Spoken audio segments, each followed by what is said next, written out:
Ito naman ang Yamaha MT-10 Special Edition. Napakabangis, di ba? Gaano nga ba kaganda ang big bike na ito? Yan ang ating aalamin ngayon. Tara!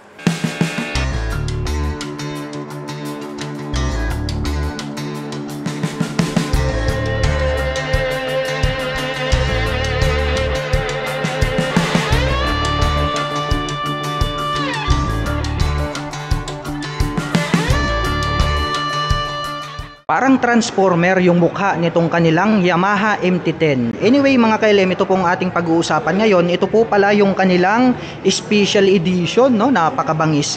Well, lapitan natin. Dito pa lang sa kanyang main light, mayroon po tayo ritong dalawang projector lights na kung saan ay talagang nakakapagbigay yan ng outstanding na liwanag day or night time. Nagkaroon pa po siya rito ng parang sabihin na lang natin na honeycomb design, no? Magkabila hanggang rito sa kanyang mga kilay.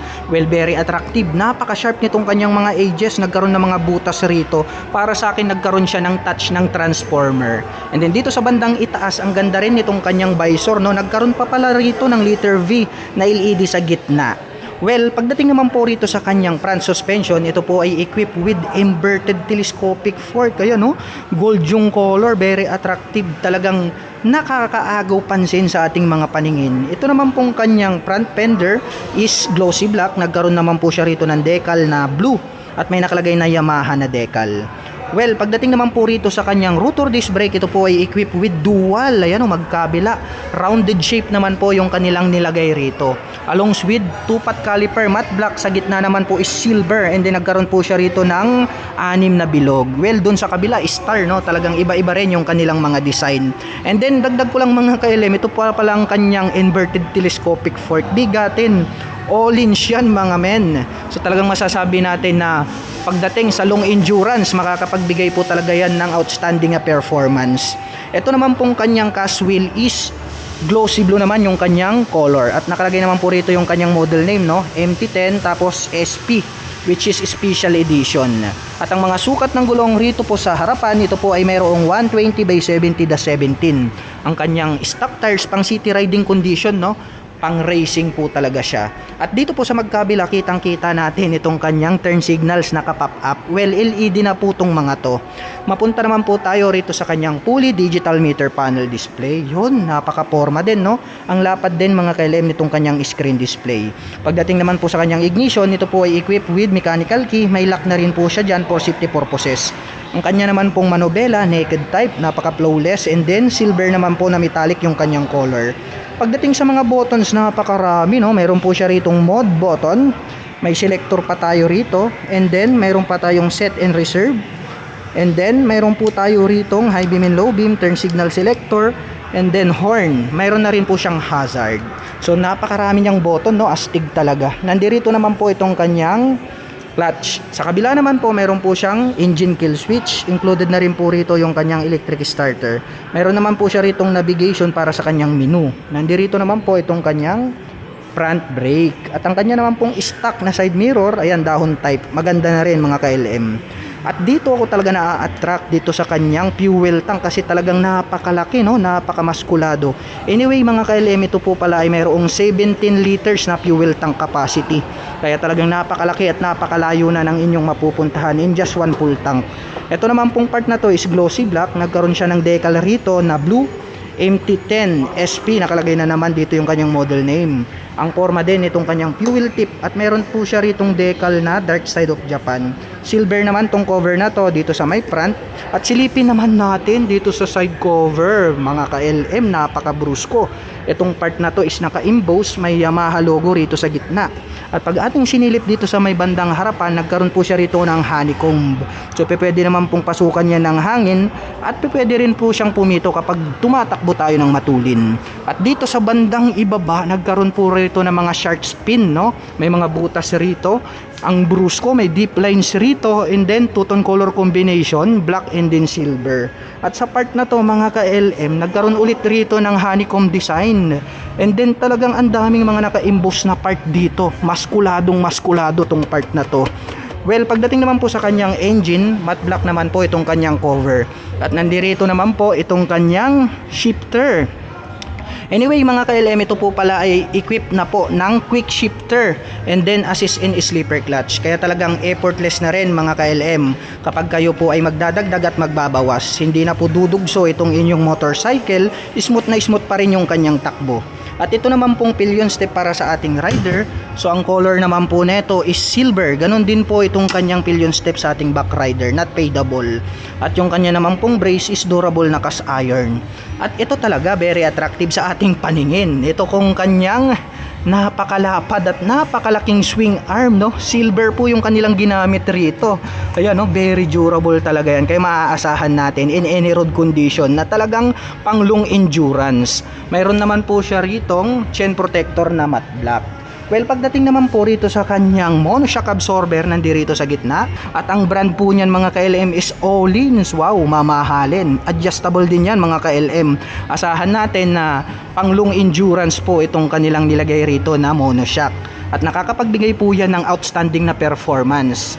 Well, dito naman po sa bandang dulo, mayroon din po pala siya ritong built-in na mudguard na kung saan ay napre-prevent naman po neto na tumalsik yung mga putik dito po sa other body parts ng ating big bike.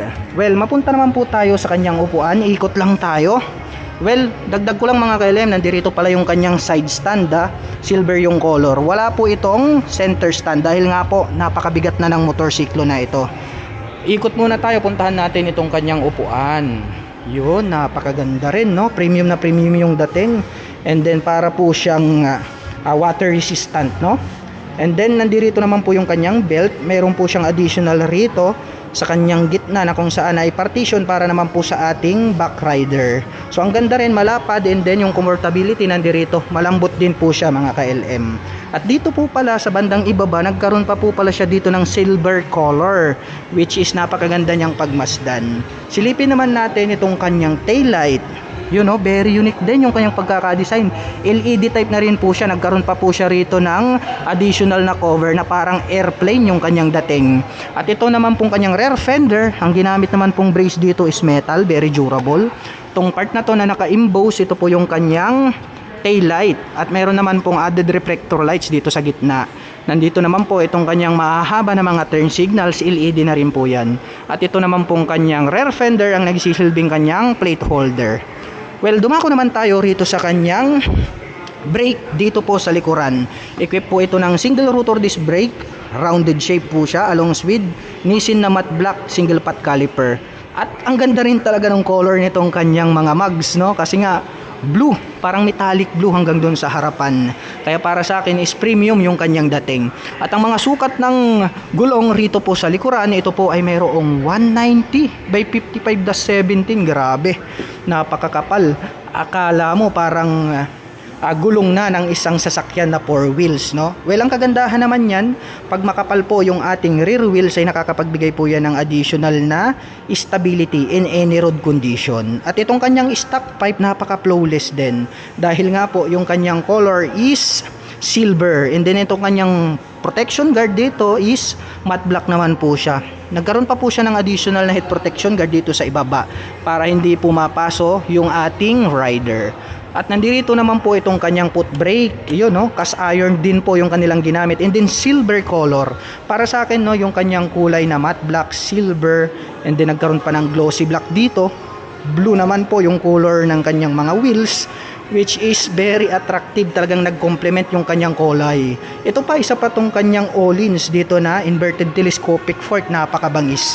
Well, idagdag ko lang mga ka-LM, ito po palang ating MT10 Special Edition, na equip po ito ng traction control system, which is ang kagandahan naman yan, mayroon naman po tayong sensor dito po sa likuran na kung saan kapag na-detect niya po na mag-i-skid or mag-o-overlaps itong ating mga gulong, ay agad niya pong pagpapantayin ang ikot hanggang dito sa harapan para po maiwasan natin na mag-skid or masemplang itong ating big bike. Pagdating naman po sa kanyang braking system, ay equip po pala dual channel ABS. So both front and rear is mayroon na po siyang anti-lock braking system. Well, ang advantage naman yan pagdating po sa mga sudden stop, hindi po maglalak itong ating mga preno dito sa harap hanggang doon sa likod. So nakakapaghatid po siya ng smooth na braking performance. Well, napakalaking advantage niyan, no? Naka anti-lock braking system na, mayroon pang traction control. At ang atin pong Yamaha MT-10 Special Edition ay meron pong 810mm na seat height. Ngayon naman ay susubukan nating sakyan para malaman natin kung gaano nga ba ito kataas.